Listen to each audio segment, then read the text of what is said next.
This episode is brought to you by the American Homebrewers Association, a community of more than 40,000 fermentation enthusiasts from around the world. Visit homebrewersassociation.org for recipes, brewing tips, and conversation. homebrewersassociation.org.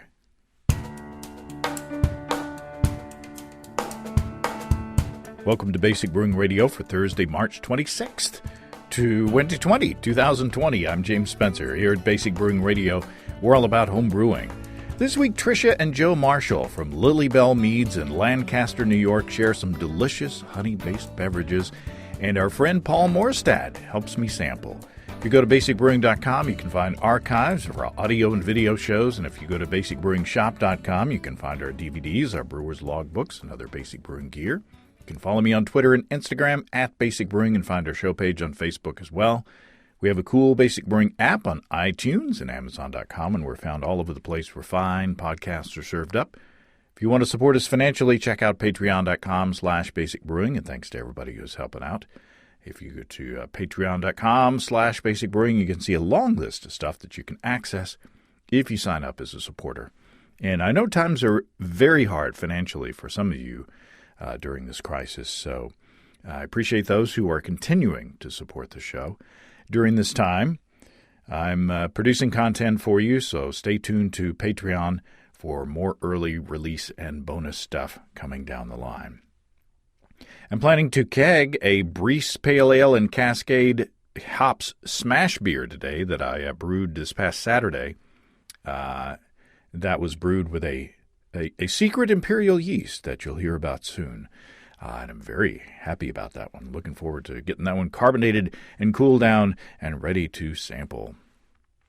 Some very sad news coming out of Northwest Arkansas this week. Lacey Bray of Ozark Beer Company up in Rogers wrote on social media that they're having to lay off all of their employees. Apparently, the pandemic has taken away most of their revenue.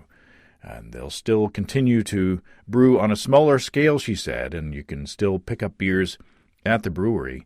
But they're having to scale back. And so we're looking forward to the other side of this when Ozark can get back up and running full speed. So best wishes to Lacey and Andy and everybody up at Ozark. On the more positive side, I ventured out of the house very briefly yesterday. My family and I have been sheltering in place here at the house. I got to go to Fayetteville to get ingredients from Steve's Brew Shop for the next round of the malt sampler. And on the way back, I dropped by Fossil Cove Brewing to pick up a six-pack and some crowlers. And I talked to Andrew Bland there at Fossil Cove, and he said, although their tap room is closed, they're taking advantage of the new delivery rules, the rules saying that they can deliver beer now.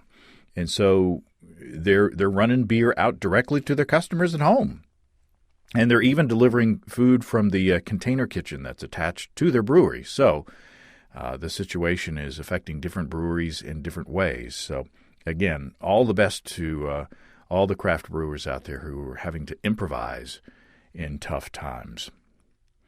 Here's something from the lighter side from the mailbag. Listener Joe writes, after a long week of figuring out how to work remotely, taking turns watching a 1-year-old and a 3-year-old between conference calls, wow, and battling hordes at the local grocery store, my wife said those magic words, my mom can help with the kids, why don't you brew on Sunday? Joe says, I write to you today for the first time as my Italian Pils enters the back half of the boil. A Saison and a Grisette sit happily behind me in their fermenters, waiting patiently to meet a smack pack of French Saison yeast. Yes, I triple batch my brew days, but that's for another letter. Yeah, I want to read that letter. Joe says, today I wanted to thank you for all the fantastic years of content. Well, thank you, Joe. And to share my favorite brew day recipe. It's a riff on Ray Daniels' Hot Scotchy. Since my brew day is long, it has to start early. That means coffee. I like to fill a coffee thermos about 3/4 full of fresh black coffee, add a couple ounces of rye/brandy/Irish whiskey, and top it off with a couple brewer's ladles of hot wort. Joe says it's a great treat when you have a long, cold day ahead of you in the garage, wakes you up, keeps you sharp, and warms you up. I don't know about that middle part, but appreciate the note and the recipe, Joe. Kudos for being able to brew 3 batches of beer in one day, especially while sipping your coffee, whiskey, and hot wort concoction. It sounds delicious. My question is, what should you call it? You know, Ray Daniels invented the hot scotchy, which is a combination of wort and whiskey. But when you add coffee to that, what do you call that? Liquid inspiration, shock to the system, maybe, or maybe a disaster show starter. It depends on how much of the whiskey you put in there, I guess. If you out there listening have any suggestions on what Joe's concoction, brew day concoction should be called, let me know. Might have some fun with that.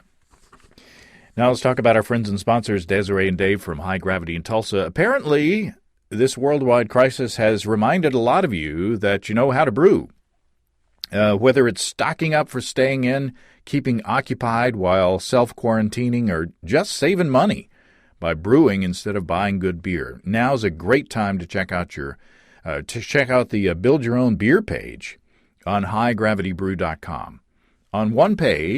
On a single page on highgravitybrew.com, you can find a whole, well-stocked homebrew shop full of base malts, specialty grains, hops, adjuncts, yeasts, flavorings, everything you need to design and put together your dream stay-at-home beer. And the total for your order adds up at the bottom of the window without having to check your cart on another page. So it's great if you're watching your budget. And of course, High Gravity will send it right to your door. If you live in Tulsa, of course, you can order ahead of time, and they'll bring it to your car. High Gravity has an impressive inventory of homebrew ingredients and supplies, and don't forget ingredient kits, too, if you don't want to make up your own recipe. The kits have recipes based on delicious, popular beers from Pippin's Tap Room. And if you have the resources and want to up your brewing game, you can find electric controllers and turnkey electric brewing systems to fit your needs and budget on highgravitybrew.com. If you use the code EBC75BB, that's EBC75BB, you can save $75 off your electric gear purchase. High Gravity is a family-owned business, which is very important to support in these times. They are longtime friends and supporters of the show, and we are grateful. Take the pain out of propane and brew your way through at highgravitybrew.com. Okay, I had a lot of fun talking to Joe and Tricia of Lilly Belle, and I'm happy to welcome back good friend Paul Morstad to the show to help me sample some delicious meads. With Joe Marshall and Tricia Marshall, welcome to Basic Brewing Radio. Thank you, James. Thank you, James. It's great to have you on, and thank you very much for sending all the wonderful meads. And I guess I should start off by asking, who is Lilly Belle Meads? Lilly Belle is our meadery. We started actually back in 2014. Opened our tasting room about 2.5 years ago, but I suppose we started way back before that when Trish got me a beer brewing kit for my birthday and naturally bought herself a winemaking kit for my birthday. And, we kind of went our separate directions. I made beer and she made wine. And she eventually started putting honey into her wines because she was trying to make a blueberry wine that was having some stability issues. By that, we mean corks flying in the middle of the night, hitting walls that we heard in the basement. And eventually just started looking to meads and started making meads. And after a while, she wanted to do it as a side business. And I listened to your podcast for a long time. And I agree, if you brewed beer or made wine or mead at some point, you've thought, I want to do this professionally. So well, hey, I want to do that too. And we just started melding the two styles of taking some beer knowledge on my part and mead knowledge on her part. And here we are. Wow. And I understand that there's a connection with Ricky the mead maker in there somewhere? There is. So I had a friend who had been telling me about your podcast for a long time, and I just didn't do podcasts at all. And then finally, right before, he's like, you got to hear this. There's somebody, because we were making dry meads, and people said, well, mead's supposed to be sweet. And then we started just having a lot of doubts. I don't know, is this going to be good? And my friend brings me this podcast of you guys talking with Ricky and Kelly down in HomebrewCon. I don't remember where I was at, so a while back. And we listened to her like, oh my God, they've been doing this for years. If they can do it, maybe this will work for us. And we actually reached out to him, and because we were going to Cooperstown, New York, so it's about halfway between Buffalo and Burlington or Colchester, where they were. And so we thought, well, we might as well go all the way up anyways. There's lots of other breweries and things we could do. And he wrote us back and said, oh, that's great, but Kelly's about to give birth. She's due the day after you're coming up here, so we might not be here. And not only were they there, I mean, Kelly, being ready to deliver, we spent hours there, and they just showed us around, answered all our questions. Wonderful. They were wonderful, so supportive, and just basically, very genuine, and just said, of course, obviously you're going to do this, and good luck, and however, and stay in touch. And we have, and we email back and forth here and there, and they've just been just a great resource, and we're just very happy to be part of that mead making community. Yeah, Ricky and Kelly are great, and we should say that they are with Groenfell Meadery down there in Vermont. And if you're familiar with the podcast, you've heard Ricky on the show.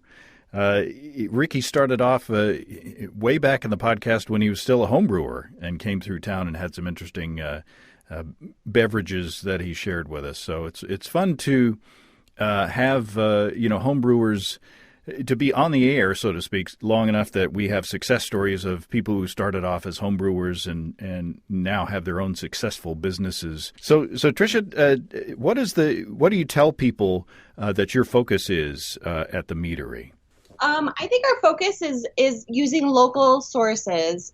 We focus on using locally sourced honey.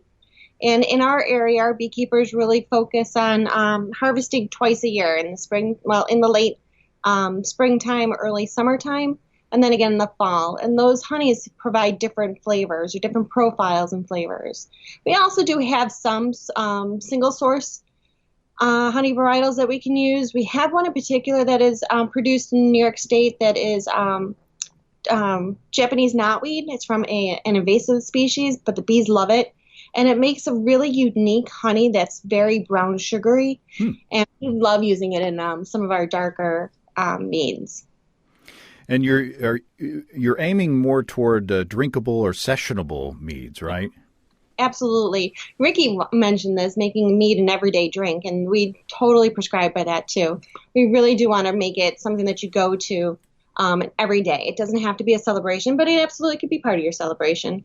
But just something that's easily drinkable, and you just want to reach for another one.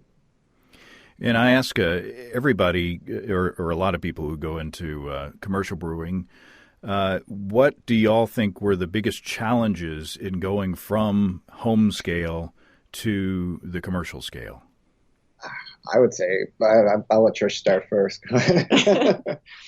Regulatory paperwork, that's the hard part. There's a lot involved with it. You still have to go after it day by day. And that brewing part or the mead making part becomes a very small aspect of what you're doing. I hear that a lot too. There's, the government wants their taxes, and there's all kinds of regulations and hoops you got to go through, and trademarks and all that kind of stuff. But now we're recording on March 20th, and you're faced with another set of challenges. This pandemic that's happening, and businesses are shutting down, and how is that affecting y'all? Very much so. I mean, we have in Buffalo area. I mean, we're one of 3 meaderies.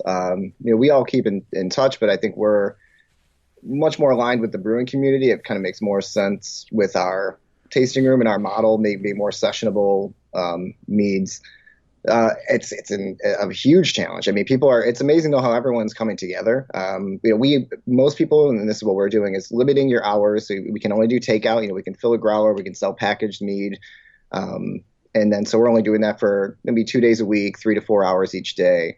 Obviously that cuts down what you can sell tremendously, but I've seen people get just so creative and supportive with each other, like local restaurants and breweries pairing up to do deliveries. And now that there's emergency legislation in New York that got passed where we can deliver mead to your door. You can come up, we can do it curbside. You can, it's just, they're trying to make it as possible, as much as easy as it can be for you to sell what you can in this, highly limited, how do I say this right? Environment. Thank you. Changing, evolving environment. Yes. And the other thing I would say is mead producers, we never really fell into a category that was well laid out. Federally, we're wine.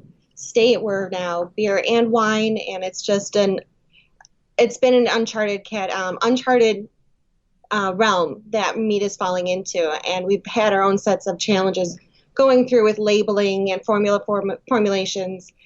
But now, and even at the state level, our licensing is changing and evolving. And I think that has made us very flexible and adaptable in our business approach. And I think it's just leading us down another path that, all right, this is another opportunity for us to really push online sales and other opportunities of revenue. Mm-hmm. They recently did the same or a similar emergency act or regulation change here in Arkansas, and as I understand it in Texas as well. So it's on the one hand, it's good for restaurants and breweries and wineries and even distilleries in Arkansas to be able to deliver. But on the other hand, you've got to figure out, how do you do that? There's a brewery in Hot Springs, Arkansas, where I'm from, Superior Bathhouse Brewery, and they've got a big beer truck. So they're going to be driving around town and delivering beer and pretzels. But you got to factor in, that's more labor that you've got to assign to that, and you got to figure out what's the most efficient way to drive around town and how big your delivery area is going to be. And so, in a way, it's a blessing and a curse. Oh, for sure. And then there's some, we do package some of our meads, but mainly, we're the pub bottle. Our design is that you come in and drink it. So that means, we've got kegs and kegs sitting there, and there's also other breweries around town that have the same problem. And, some of the breweries, one in this area, they actually said, if we have a pressurized tote and you have things in your bright tanks, we have a canning line. We'll come get it from you and can it for you, to make it easier to sell. And to me, I think that just encapsulates the brewing community in general, both, home brewing and professional. Just people are just amazingly kind and work with each other. Even though they're in competition, so to speak, everyone just wants to help everybody out and see through this until it's, till we can all open up again and get back to doing what we do. Yeah, well, needless to say, but best of luck in maneuvering all of that. But on to hoppier, but also happier things. You sent me these meads a long time ago, and I apologize for taking so long to get to them. But Steve and I were scheming. We were going to do like a nice, like a beer dinner and pair the meads with different courses and all that. And anytime you get logistics of 3 or 4 couples involved. And especially when you've got somebody as busy as Steve is with his shop, it just takes time to arrange things. And unfortunately, we kind of ran out of time, because of this situation. So last week, before we went into seclusion, we brought some friends over to the house. And our friend Paul Morstad, who's been on the show before, helped me sample 3 of the 5 meads. And we were being extra careful. It was a very small group of folks, and we're all outside on the patio, and we're all, like 6 feet away. The couples were 6 feet away. We were taking no chances, or as little chances as we thought prudent. But we were able to sample these 3 meads there, and then I have the other 2 meads in front of me. So why don't we start with the meads that Paul and I sampled. We've got 2 that are called. One is called Over the River, and the other is called Through the Woods. And I'm assuming that those are supposed to be paired. Yeah. They were those are. Tricia and I wanted to make our, we would say, holiday Thanksgiving Christmas meads, and so Over the River was the one I came up with, and then Through the Woods was hers, and we just thought they're perfect for that time of year. So let's talk about Over the River first. Cranberry and sage added to a dark fall honey fermented with a Belgian ale yeast, and it's carbonated at 6.8% ABV. So talk about the brewing process here and the ingredients as well. Sure. That one, we use a darker honey. We find that the darker honeys kind of equate it more to a darker grain. Maybe I would think that honey is similar to, say, like a Munich malt or something. So it can handle a little bit more flavor, something a little bit more robust, and it's also going to keep a nice body to it. So that one is our approach to, especially using beer yeast. We really like what beer yeast do with honey. You're not getting the same esters that you would with grain. I mean, you still get some of that for sure, but it doesn't come across the same way. And it just really accentuates there's a honey flavor. I mean, we ferment these down to bone dry. Some of them are like, these ones are back sweetened, but these get down to 0.998 on a hydrometer. There's still honey flavor there, even though the honey sweetness is gone. And we find that a lot of times the beer yeast really help with that. They really help keep the honey flavor, even though you've made a very dry mead. So with that one, we did that. And then cranberry and sage is my two favorite flavors from Thanksgiving. My mother's stuffing is very sage forward, and I love cranberry sauce. And I'm one of those heathens that likes to mix everything on their Thanksgiving plate. So I just thought when we were coming up with this idea last year, the year before, we just thought I thought those are my flavors for Thanksgiving. And then we just actually, to add the sage and the cranberry, we make a cranberry sauce, so to speak, a very large cranberry sauce, and use honey instead of sugar. And then we add that to back sweeten it and get those flavors in. And then from there it goes into keg and onto tap. So this is force carbonated? Yes, it is. And and I'm debating on whether to go onto the tasting of this individually or to. Yeah, let's go on to the tasting of this one individually, so we can give them both a good share of talking. Here is our friend Paul Morstad and me sampling Over the River. Paul Morstad, welcome back to Basic Brewing Radio. It's great to be back. It's been a really long time since I was talking with you on here. Yeah, and in the background we have our families and our friends and about 1,000 robins in the trees. The robins are really loud. I hope they're coming through on the right? It's the environment. It's the background. Yeah. They're migrating. So what we're tasting here is from Lilly Belle Meads. We're tasting the Over the River, which is a cranberry and sage added to dark fall honey, fermented with a Belgian ale yeast. So it's delicious, first of all. Yes, it definitely is. Oh, I'm getting the sage now. It just needed to be warmer. That's what was wrong. Yeah. It's chilly outside. Yeah. But the cranberry comes in at the front. But I was expecting, when I saw cranberry, I was expecting like ocean spray, cranberry cocktail or something. But this is not that at all. It's nicely balanced and very drinkable. Two phrases that I say a lot in this show. I couldn't agree more. It's got a nice dryness that I really appreciate, and the carbonation is really light, but it totally enhances especially the cranberry. Yeah, the sage is coming through, and it's adding a savory character sort of to the brightness of the cranberry.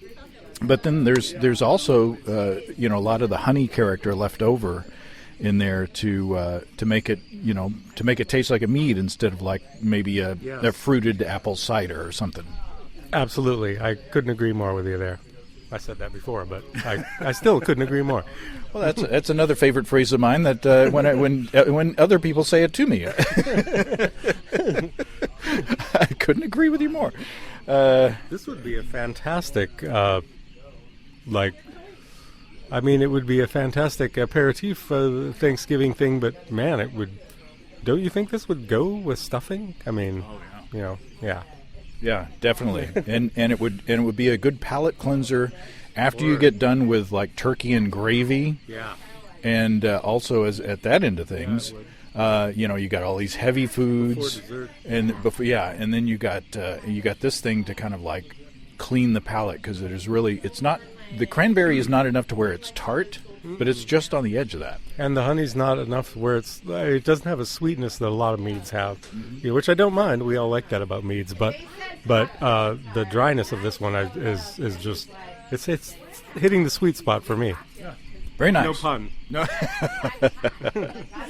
So delicious. I thought it was extremely light and dry, and the cranberry, as I said in the recording, was not ocean spray cranberry drink cranberry, but it was nicely balanced with the sort of savory character of the sage, and there's a nice tartness, or there's a nice acidity in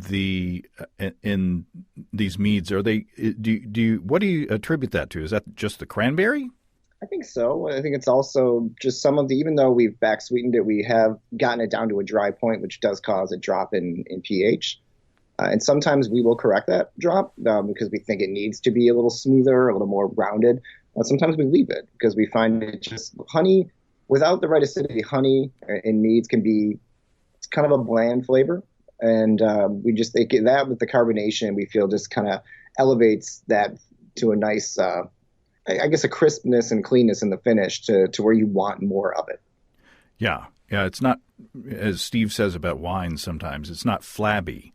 It's very drinkable. Whereas if you don't have something to balance sweetness, even though this is a very dry beverage, if you don't have something to balance that sweetness, it is a bit much and kind of lays there on the tongue.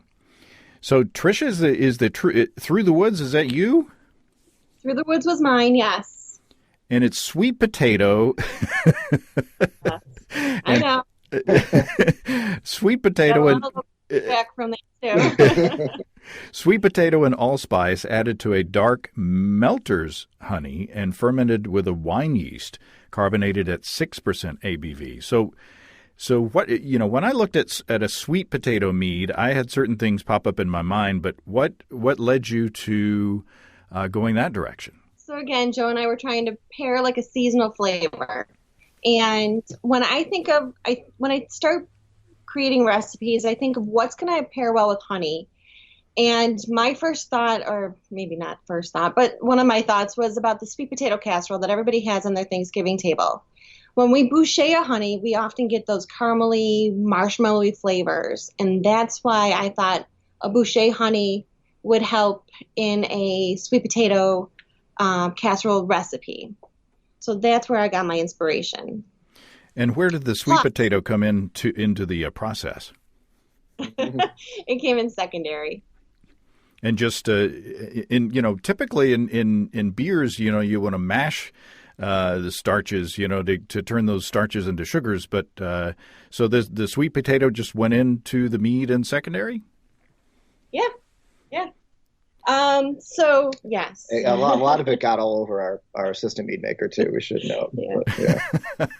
A few nucleation points on those sweet potatoes. But. Yeah. So we don't heat anything. We don't heat our honey other than to warm it up and mix it into the water. We don't heat process much of our stuff. So we didn't feel like that the sweet potato in primary would be necessary. But we also added it in secondary in hopes of getting a little bit more of that sweet potato earthy flavor to it. And how were they chunked, or how were they prepared? So in this case, normally we use a lot of fresh produce. In this case, we ended up cheating with canned sweet potatoes. Yeah. What? Secondary. It was a lot of sweet potatoes. It was a lot of sweet potatoes. Yes. And did you see fermentation kick back up again once you put the sweet potato in, or is it just for flavoring? It's more for flavoring than for the sugar content. Okay. And then you paired that with allspice. Yes. Okay. So now we go back to the patio, the chili patio, and Paul and I taste Through the Woods. Okay, this is Through the Woods, sweet potato and allspice added to a dark melter's honey and fermented with a wine yeast. So the first one was kind of light and a little bit tart with some cranberry notes and a little bit of spice. This is more kind of like, I get more of a pumpkin pie kind of a thing going on. Yes, definitely. And there's a fruit thing going on to this one that I can't quite pinpoint, but the nose for sure, pear and apple and something, but it has a really knockout scent, I think, don't you? Oh yeah, Yeah, and the flavors. There's a sweetness that's in this one that wasn't in the other one, but there's a tartness as well. I'm wondering what do you think comes along with the wine yeast versus the ale yeast in the mead here? Well, the Belgian you would think would add more kind of a fruity ester kind of a thing going on. The wine yeast, depending on the strain, would probably ferment maybe. Well, I guess, and again, it depends on the strain, but I would assume that the wine yeast would be more clean. I don't know. Yeah, that sounds good to me. The mead in general is more wine-like. I mean, if that makes sense. But it's tart, but then I do get the kind of savory. I probably couldn't identify it as potato, but I would think like in a pumpkin pie. That kind of vegetal character in a good way, but then at the end of it is the spice. Yes. So it is, and again, it's not heavy at all. It's very cleansing. Again, it would, like after a piece of pumpkin pie or a piece of pecan pie, you have this, and it cleanses your palate. But then it also complements what goes on. Yeah, absolutely. And now that I think of it, maybe the wine-like for me is the tartness masquerading as acidity, so to speak, you know. But absolutely, I'm with you there completely.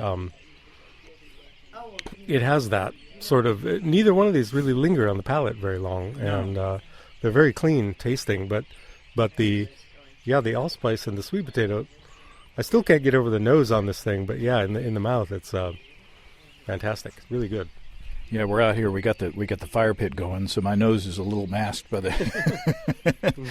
but man, it's delicious. And I was a little intimidated when I saw sweet potato in a mead. I was like, is this going to be gimmicky? Is this gonna taste too much like a pumpkin pie or a sweet potato pie? But it doesn't. No. It's well balanced. Again, I say that word, but it's nice and. Cleansing. It's not heavy at all, but it's very drinkable and cleansing, and the fruit flavors, the tartness and the spice. It just all goes together well. I don't know about you, James, but I kind of like to drink mead by itself. I mean, just enjoy it by itself. I kind of am that way with sherry too, but these two meads are very food friendly for sure. Mm-hmm. So very nice. I don't know what I was expecting, when I saw sweet potato in a mead, but I was expecting something more gloppy. I think a lot of people expect that. A lot of times when they come into the tasting room, they would see that, they go sweet potato, and they give us that look, kind of like, did you mean to write that? And we just tell people just try. And actually, I mean, it's been a very, very popular mead.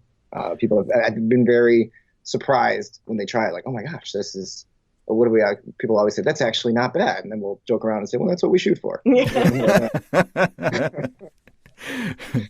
So it did have some of that pie character in there. But again, without being, kind of sickeningly sweet and gloppy and, and just lying on the tongue. It was kind of bright and drinkable and, just again, well balanced. So nice job. We also added, just to note, that we did add a little bit of boucher honey to that batch, and I think that helps to bring it down a little bit, make it a little earthier, a little bit more rounded. And for those who are new to the mead making world, what is boucher honey? Well, actually, we learned about it from you. We did, that's true. A boucher honey is one that's been heat treated and cooked down to a caramely. We like to do it on a dark caramel color. So it's you just heat it and it gets darker and darker and the flavors intensify. And do you get different flavors? I would think from the different varieties of mead, or different varieties of honey rather. For sure, yeah. I mean, you're taking everything the bees have gone to, where they've gotten their nectar and pollen, all those plants that have gone into the honey. We always tell people it's kind of like a reduction sauce. Think about you're taking all those flavors and intensifying them. And so you're good. Yeah, if you have a lighter spring honey here in Western New York it's going to be from light, tree flowers. I almost get like a black tea flavor from local honey. Think about that from that spring honey, and that's going to be accentuated once you bochet it. Whereas if we have a darker fall honey, which may have like goldenrod or some more robust flowers in there, you're going to get that. It's the same thing with those. You're going to intensify those different flavors from those different plants. Now, I think what I'm going to do is I'm going to skip the third tasting from Paul and me because that was one called Honey and Hops. But now that we're talking about bochet, the two meads in front of me are bochet based. So I've got Bobby, which is a bochet style mead. Very dark and roasty with sweet bourbon and toasted marshmallow notes. At 13.4%. And then the Humble Braggot, which is your first experiment in braggots, a Belgian-style stout fermented with bochet honey and a Belgian ale yeast. So which one should I try first of those? Oh, gosh. I guess I would try the Braggot because Bobby's kind of a palate wrecker.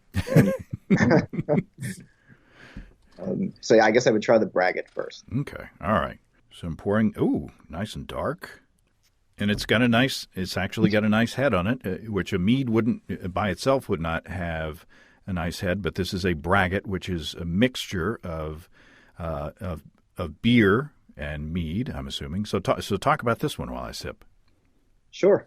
This one, the beer part of it, the base is a pretty simple light stout recipe. A little bit of midnight wheat in there and chocolate malt for the color, and then pretty much two-row and a tiny bit of crystal malt. And then we took some of the darker bochet honey that we'll use for the Bobby, or that you'll taste soon. And with this one, we actually fermented them together with a Belgian ale yeast. A lot of times we look to actually ferment them separately because we think, especially with if we're going for a lighter braggot, that those two fermentations are very different. I mean, I know you've brewed beer and mead. Mead, I always tell people mead, you barely know it's fermenting. It looks like a soda pop almost. There's just little bubbles popping off the top until you get in there and your nose burns from carbon dioxide. Where with beer, obviously, you get a krausen and you can see it's a vigorous fermentation.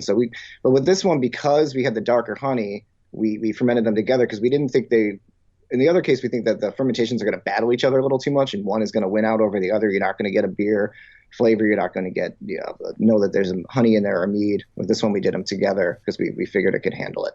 It was very nice. And the head is the foam is sticking around on the top of it. It's lighter in body than you would think, like a stout would be, which you would expect the honey is going to be a lighter body beverage. The Belgian character in the yeast comes through nicely. You get the dark character from the dark honey as well as the grains too. I'm thinking. Yeah, definitely. I mean, and that's what we think. There's a nice floral finish to it as well, which I think with a beer, you're expecting almost like bite at the end. With this one, you get beer in the front, and then it finishes kind of floral at the end. At first, it's almost like I don't know what I think about that, but then after a couple of sips, we found that it was like, all right, well, that's. And again, with braggot, there's so few of them commercially. We didn't even have many examples of them to buy. Yeah, it's very nice. My wife Susan is a fan of dark beers, and she's going to like that one. I think it does combine the best of both worlds. Steve has made braggots in the past, and I think this is along the lines of that. I think that's a compliment. Steve, his braggots are nice and beery, but then there's that that extra honey character in there that really brings it to the next level. That's very nice. So do you, I would imagine that with a braggot, you don't have to worry too much about yeast nutrient, or what's your strategies on yeast nutrient in general, and do you have to change those when you ferment a braggot? I guess I'll start with the braggot question. No, we did not add yeast nutrient to that one because we have such a grain. You have the nutrients in the grain. We weren't too worried about that part. Otherwise, with our meads, we do add nutrients. We dose them up front. Actually, we use we use DAP mainly, and we just do a lot of we just make sure it has a nice addition in the forefront, and then we also tend to make starters still. We find that if you add, like especially with beer yeast, if you add that right to a mead, it's going to struggle a little bit. It's we actually use an example I heard here. It might have been from Ricky also, but the idea that if you just eat sugar all day, you're going to feel like crap at the end of the day, and the same way. And so you have to give them a good nutrient base, but they also need to get used to that environment, even with the nutrients. So we generally will start and then make a starter so that it's really about second generation that we're pitching into each one. But we find when we do that too, those yeast are happy and they're ready to go. I mean, we see, we did a batch about a week ago. We pitched that yeast and I saw active fermentation in about 4 hours. Wow. So, yeah. And what size batches are you running? Right. We started off with 4 2-barrel fermenters. I mean, we still will do 10 gallons at a time, sometimes just for one-offs. And actually, our customers get really excited about those. And sometimes we joke around, we don't know why we do those experimental ones. Those are always in 10 gallons. Those are always the ones people love and then say, why didn't you make more of it? But we also just added 3 7-barrel unit tanks as well. And so that because we really do want to start pushing out a little more into distribution, especially kegs, into a lot of the local breweries. A lot of people are looking for a gluten-free option, and it's also something that's just a little, very different than, say cider or wine, which are already gluten-free, and being sessionable and a little bit more beer-like at times. People are looking for them, and we do a lot of beer festivals, and I think people are going to be excited to see that a little more around town. Yeah. So Tricia, talk about the Bobby. Oh, Bobby.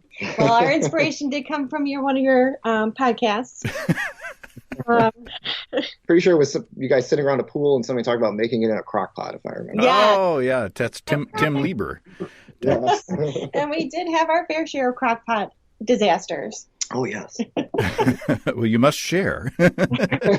Joke to tell you. They're mainly my disasters, so I'll go on. But what we ended up doing was we heard the podcast. We were very, very intrigued by this idea of a boucher, of a caramelized honey. And so we kind of took it and ran with it. And what we ended up doing was doing a bench trial of different percentages of boucher per batch. So we did 3 batches. We did one that was 25% boucher, 75% wildflower, one that was 50-50, and one that was 75% boucher and 25% wildflower. And they were ready by Super Bowl Sunday, so we took them to our friend's house and did a little focus group experiment. All a bunch of homebrewers. A bunch of homebrewers, yes. And wanted their input. We got their input. They liked the 50-50 style, or the 50-50 percentage. And so we kind of did that, scaled it up, and that's Bobby. Yeah, that's Bobby. Wow. Well, it is about the color. How would you describe the color? It's about the color of like a brown ale, maybe. Not quite the color of or at least in my little cup. It is at 13.4%. It's big, but it's not knocking me over with that alcohol. The alcohol is not hot, and it seems very well fermented. There's enough. Do you know what the finishing gravity is on this? It varies a little bit each time, because when we boucher it, we have to we caramelize that honey so dark that once it cools a little bit, we add some warm water to it, because if we don't, it turns into basically rock candy. We're candying it, so that the amount of water varies a little bit. It's usually between about 1020 and 1024. I believe that one was 1020. Yeah, it's got a nice finishing gravity. Without being sweet, it's not. This isn't a sweet beverage. In fact, there's a little bit of a acidity or a little bit of tartness. I don't know if that comes from the roasting or the roasty notes. Yeah. But what yeast did you use with this? That's 71B. Yeah, huh. I used a wine yeast in this one.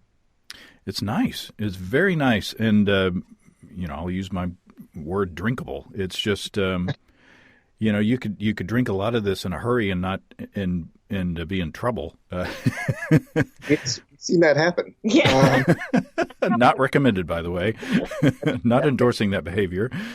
We actually 3-glass limit per person per visit at our tasting, because we've seen that where people, oh, this is great, and we warn them, and then they don't listen, and then they kind of look. We always say they walk around looking like birds with broken wings, kind of walking in half circles, and be like, okay. You've had enough. So now we learned that mistake early, and we should say we made sure those people got something to eat and got home safely. But now we limit the intake per person. Wow, there's that caramely roasty character at the end is really nice, and it lingers a little bit on the tongue. But I've had Bochet meads that were delicious, but they weren't as drinkable as this, because the residual sweetness or that residual roasty character just kind of hung around, And so when something is laying on your tongue like that, you don't want another sip. But with this one, you take a sip and you go, wow, that's delicious, and you want another sip right away. So, again, nicely done. Thank you. Now the last one is honey and hops, which is a wildflower honey fermented dry and finished with Cascade, Chinook, and Centennial hops. All New York State ingredients, it says here on the list, at 9.3% ABV. So talk about how this was made. This was kind of when we talked earlier about, okay, we're gonna do a meadery together. Well, and of course, me being a beer brewer, I'm like, well, we have to do something with hops. So this is kind of where we first came together, and our flagship. This is our flagship mead. This is really the first one that we worked together on. I brought in the wine yeast, and Joe brought in the hops. And I'm not a big fan of hops, but this one I can absolutely drink a lot of. And I'm assuming that are they all dry hopped? Mainly. We mainly put them in. We put them in usually towards the end of fermentation. This one also finishes at 998. This goes in usually when it's down to about 1010, 1006. Although I do think with this batch, I think I actually did this experiment a little bit and put them in once it had actually cleared. More of like what you do with like a West Coast style IPA. Well, it was very nice. Oh, spoiler alert! Now we have to play the clip with Paul and me tasting the honey and hops. Here we have honey and hops, wildflower honey fermented dry and finished with Cascade, Chinook, and Centennial hops. This is carbonated, 9.3% ABV, all New York State ingredients. So this is it is dry. It is.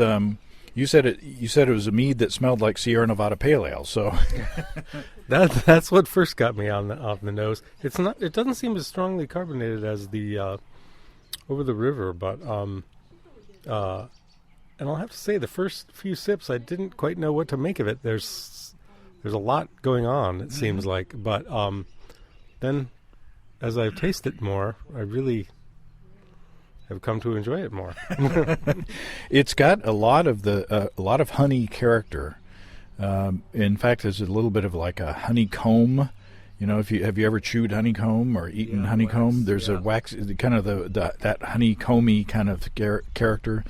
It has a little more mouthfeel than the first couple we had. It's higher in alcohol, so you might expect that. I don't know, but it's nice. It's a fun.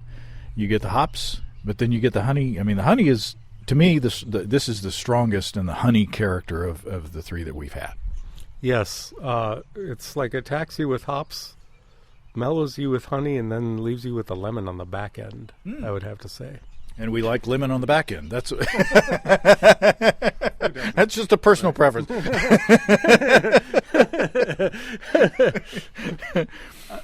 I can't say anything to top that.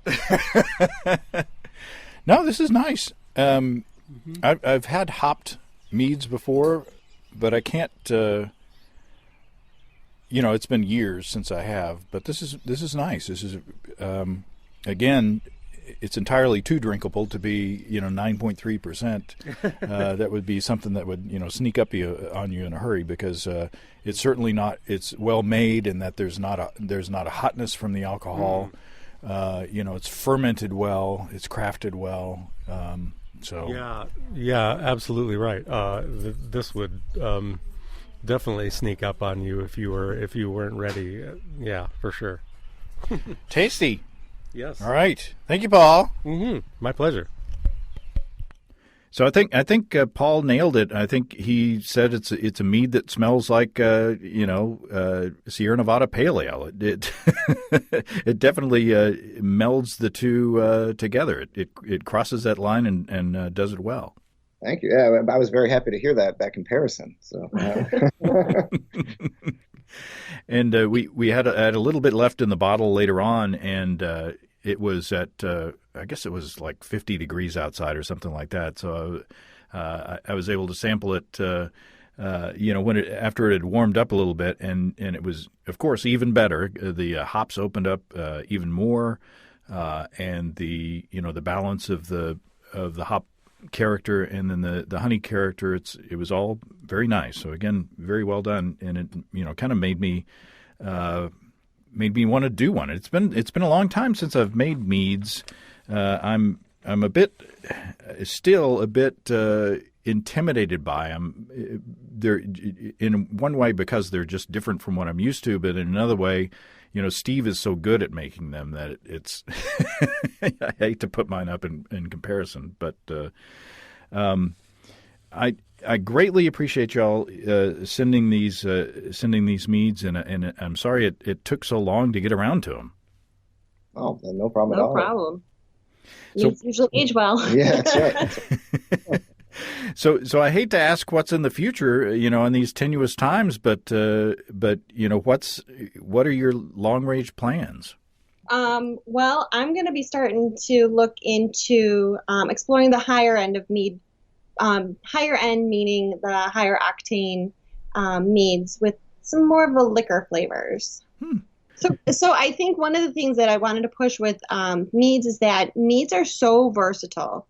If you think of meads as just a honey sweet wine, you're kind of missing out on where it's going. It is all over the place. We are making session meads. We are making traditional meads. We are making fruited meads. But now we are also making meads that are a little bit more liquor. So like Bobby's a perfect example. It's got more of a bourbon flavor, that burnt flavor to it, and pushes it more into the liqueur style and liquor style. And that's where I think we're going to end up moving a little bit towards. We've gotten our hydromels or our session meads, definitely working with beer flavors and all those beer yeast and bringing those flavors out. But now I think the next step for us will be the higher octane, unique flavors. Would there be barrels in the future? Oh, yeah. So actually, I meant to say we did do a barrel aged Bobby, and so we'll send you a bottle of that. Yes. Oh, wow. I'll allow that. We're also looking to take our meads, some of them down in ABV a little bit more, but let's say below 6%, and do some canning runs and start getting meads out into more beverage stores right next to beers where they're more readily available, and definitely our braggots too, because that's such an unexplored realm. And we actually have a one barrel brewery and that we just opened in conjunction with the meadery, so it gives us easy access to doing that as well. So. Well, this has been a lot of fun, and I've put the cork back in the Bobby, and I'm going to save some to share with Steve when we can finally get together, because I know that he will enjoy this. And best of luck to y'all in these times, and I hope to hear from you again in the future. We'd love to talk in the future. Thank you. Thank you. Again, thanks to Tricia and Joe, and also thanks to Paul as well. What a great couple. I just love their positive spirit. By the way, a little trivia. The name Lilly Belle was inspired by their daughters. A little ray of sunshine here this week. If you have brewing questions, show suggestions, or just want to say howdy, write to james@basicbrewing.com or just fill out the contact form at basicbrewing.com. Or please don't forget to tell us where you're from while you're writing. Check out our mobile-friendly shop at basicbrewingshop.com. Thanks to everybody supporting us through our Patreon page. Special goodies coming your way. Check that out at patreon.com/basicbrewing. It's all until next time. Till then, thanks for listening, everybody. I'm James Spencer.